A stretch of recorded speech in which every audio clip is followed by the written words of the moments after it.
So under Labour, no flights carrying asylum seekers would take off for Rwanda. But if this summer the scheme is shown to have some effect and to act as a deterrent, why would Labour abandon it? Well, firstly, it's very good to join you this morning, Anna. With regard to the Rwanda scheme, we're already at a stage where, £600 million have been wasted on it. We know from past experience, Israel, for example, had a scheme with Rwanda they had to abandon in 2018 because it didn't work. This is just an expensive gimmick. That is why we want to get started as quickly as possible with our plan to tackle irregular migration. We will want to set up our new border security command as soon as we possibly can, redirecting the money from that Rwanda scheme to our scheme, the £75 million a year. You'll have that border security commander reporting directly to the Home Secretary of a Labour government if we are privileged enough to form one. And it also means we can get the hundreds of specialist officers into that unit, which will mean they can share intelligence, bring the agencies together from the Crown Prosecution Service to Border Force, the National Crime Agency, Immigration Enforcement, and crucially, our security services and MI5 as well, so that we can actually bust the criminal smuggler gangs and use the approach we've used. Just this final point for me, Anna. Powers that we have used to tackle terror gangs, things like serious crime prevention orders where you can restrict people's activities before conviction. Let's use those powers to crack down on this problem. That's what's a strong, effective method of dealing with it. And that's what Keir Starmer's determined to do.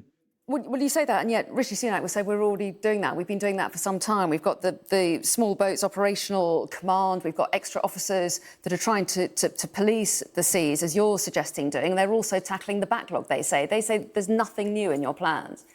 Well, they're wrong, because the small boats operational command that the Prime Minister is referring to there is a part of Border Force. I've been down to Dover, I've been across to France in the past, and nobody is criticising the work of what our frontline law enforcement officers are doing in very difficult circumstances. But what is different here is you're talking about a command unit that brings together not just Border Force, but the other relevant agencies as well to report directly to the Home Secretary. There's that additional money, £75 million a year, redirected from the Rwanda scheme. And thirdly, it is about the powers available as well in terms of policing, in terms of these counter-terror powers that have been used effectively in that area being transferred across. So this is a significantly different plan to what the government is suggesting. In fact, the government is just continuing to pour and waste more and more money on the Rwanda gimmick than actually do this real hard work that's going to be required to solve this problem. But under your plans, people will be able to, if they're able to get past those forces, cross the channel and apply for asylum here. The Home Secretary, James Cleverly, says that would make the UK the asylum capital of the world. You need a deterrent, don't you? What would Labour's deterrent be? Well, in the first instance, on the government's own plan, it would only be 1% or less than 1% actually of people being sent to Rwanda anyway. So the government has to deal with the other 99%. In relation to your point about a deterrent, let me just say two things. Firstly, we would be looking to tackle this problem upstream. People do not become refugees in northern France. They've travelled often dangerous routes of thousands of miles. We need to work internationally. That's what this unit is all about. Working, of course, as well with Europol in The Hague to share information in real time, to be tackling this problem much further away from the French coast. So that's preventative. Secondly, in terms of deterrent, what we need are more returns agreements so that people actually know that if they've gone through the asylum system, they are found not to have any right to be here, then they can be returned. And this government has failed to get a successor to the Dublin III agreement that we had when we were EU members. They've had several years now to find a replacement returns agreement to that scheme and have failed to do so. So it's tackling this problem at source, but it is also about getting more returns agreements in place as well. OK, I want to get your reaction as well to yesterday's growth figures showing that the UK economy grew by 0.6% in the first quarter of the year. Rishi Sunak had said that he had a plan to return growth to the economy.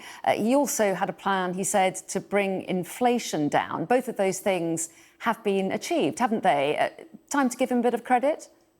Well, if the Prime Minister seriously thinks that he deserves a victory lap after those figures came out the other day, then it really does show how seriously out of touch he is. We are 14 years into a Conservative government. Do people feel better off after those 14 years? Well, when I'm going around talking to people on the doorsteps up and down the country, including in Blackpool South recently, where there was a 26% swing to Labour, they certainly weren't saying that. Secondly, month after month, we are getting people coming off their fixed rate mortgage deals, facing far higher mortgages. Prices have gone up significantly in the shops. And when the Prime Minister is talking about bringing inflation down, it just means that prices are rising less slowly than they previously were. So seriously, if the Prime Minister wants to claim this as some sort of victory, really does show he doesn't understand the pressures on family finances up and down the country.